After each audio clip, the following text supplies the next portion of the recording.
बलूचिस्तान के इलाके ग्वादर से कश्ती के जरिए 4 मन से ज़्यादा चर्स स्मगल करने की कोशिश नाकाम बना दी गई। तर्जुमान पाकिस्तान कोस्ट गार्ड्स के मुताबिक ग्वादर में खुफिया ज़राअत से मिलने वाली इतलात पर कार्रवाई करते हुए भारी मिकदार में आला क्वालिटी की चर्स बरामद कर ली गई।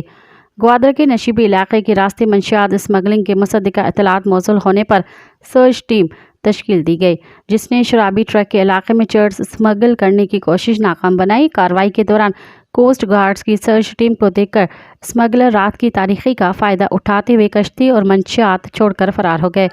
कोस्ट गार्ड ने 164 किलोग्राम चर्स कब्जे में लेकर कानूनी कार्रवाई शुरू कर दी है। मज़ीद ख़बरन ऐं तफ़सीलात लाइ विज़िट कयो असांजी वेबसाइट www.awamiNewsHD.com ऐं ॾिसंदा रहो अवामी न्यूज़ HD।